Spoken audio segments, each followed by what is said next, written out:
আগামীকাল হয়তো আরবে ঈদ উদযাপন হবে। স্বাভাবিকভাবেই পরশুদিন আমাদের এখানে ভারতবর্ষে ঈদ উদযাপন হবে।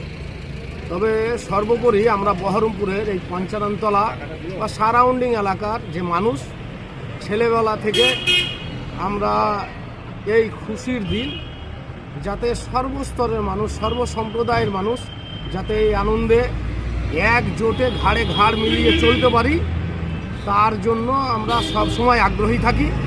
উভয় সম্প্রদায়ের মানুষ, যেমন আমার পাশে আছে আমাদের পঞ্চাননতলা মন্দির কমিটির সভাপতি দাদা বিশ্বনাথ, আমরা ডাকনাম বাপি নামে চিনি, বা আরও সবাই আছে এখানে। আমরা চিরদিনই মানে ঈদ বলে না, ঈদ বা পুজো এই অনুষ্ঠানকে একসঙ্গে আনন্দের সাথে কাটিয়েছি, যাতে এই দিনটা আনন্দের মধ্যে দিয়ে কাটে।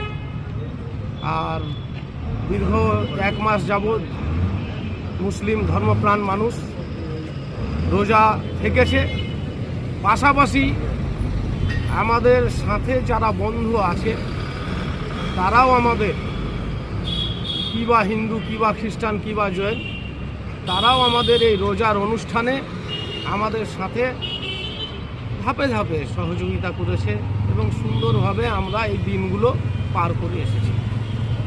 আজ এই পঞ্চাননতলায় আপনি খেয়াল করেন, এই হচ্ছে আমাদের মন্দির। আমার বাঁ দিকে অনেক পুরনো, আমরা ছোটোবেলা থেকেই দেখি। ডান দিকে রাস্তার ওই পারে, এটা ন্যাশনাল হাইওয়ে 34, ডান দিকে মসজিদ। এই ঐতিহ্য বিগত দিনে আমাদের যারা পূর্বপুরুষ তারা তৈরি করে গিয়েছিল।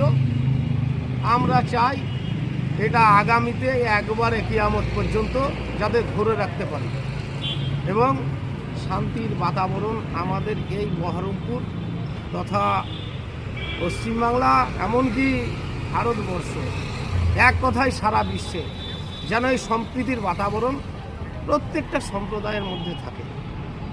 দেখছেন মন্দির কমিটির যেমন আছে, আমাদের মসজিদ কমিটির আছে, তার মধ্যে আমাদের পঞ্চাননতলার বিশিষ্ট সমাজসেবী রাকেশ শেখ, তার উদ্যোগে, তার সহযোগিতায় প্রত্যেকেই আমরা সবাই একসঙ্গেই চলাফেরা করি। আমি নিউটন আহমেদ, আমার মনীন্দ্রনগর অঞ্চল বাড়ি, এই পঞ্চাননতলার মধ্যে। এর থেকে আর কি